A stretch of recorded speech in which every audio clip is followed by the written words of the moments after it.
ഇന്ന് മീനപ്പൂരം കോലാനി അമരങ്കാവ് ക്ഷേത്രത്തിലെ എൻ്റെ പരദേവതയുടെ തിരുവുത്സവം. ആബാലവൃദ്ധം ജനങ്ങളും ആ അമരങ്കാവിൽ തടിച്ചുകൂടുന്ന ഒരേ ഒരു ദിവസം വർഷത്തിൽ മാലയിട്ട് നോമ്പ് നോറ്റ് കുമ്പോടം പാട്ടമ്പലത്തിൽ കുമ്പോടം നിറച്ച് അതുമായിട്ട് എല്ലാവരും അങ്ങനെ നടന്നു നീങ്ങുന്നു. അമ്മേ ശരണം, ദേവീ ശരണം എന്ന് പറയുന്ന ആ ഒരു വിളി കൊണ്ട് അന്തരീക്ഷം മുഴുവനും മുഖരിതമാകുന്നു. നമ്മുടെ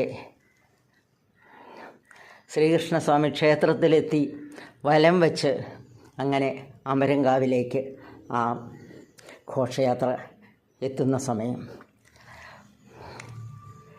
ചെണ്ടമേളവും താലപ്പൊലിയും നമ്മുടെ ആ ചെറു ഗ്രാമത്തിലെ സകല സ്ത്രീരത്നങ്ങളും ബാലികമാരും എല്ലാം താലപ്പൊലിയുമേന്തി അമ്മേ ശരണം, ദേവീ ശരണം വിളികളോടുകൂടി അതേസമയം കുരവയോടുകൂടി അങ്ങനെ ഈ കുമ്പോട ഘോഷയാത്രയെ അനുഗമിക്കും. അങ്ങനെ ക്ഷേത്രത്തിൽ എത്തിക്കഴിയുമ്പോൾ, അമരങ്കാവിൽ എത്തിക്കഴിയുമ്പോൾ അഭിഷേകം, കുമ്പോട അഭിഷേകം നടക്കും. അതിനുശേഷം വളരെ ചരിത്രപ്രസിദ്ധമായ പൂരമിടി വളരെ ദർശനപ്രധാനമാണ്. അതും കണ്ട് അമ്മയെ തൊഴുത് ആ ക്ഷേത്രത്തിന് വലം വെച്ച് അമ്മയെ വിളിച്ച് കാരണം എത്ര വിളിച്ചാലും മതിയാവാത്ത അമ്മയാണത്. സർവ അഭീഷ്ട വരദായിനിയാണ്. എപ്പോഴും അനുഗ്രഹം ചൊരിഞ്ഞുകൊണ്ടിരിക്കുന്ന അമ്മയാണ്.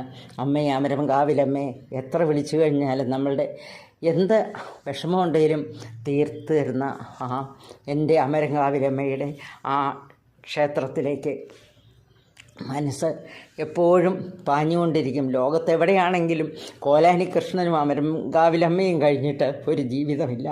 അങ്ങനെയുള്ള ആ അമരങ്കാവിലെ തിരുവുത്സവത്തിൻ്റെ പര്യവസാനമാവുകയാണ്. ഇനി പൂരമിടിയൊക്കെ കണ്ട് എല്ലാവരും വയറ് നിറച്ച് നല്ല ഭക്ഷണവുമൊക്കെ കഴിച്ച് അവരവരുടെ വീടുകളിലേക്ക് ഇറങ്ങുന്നു.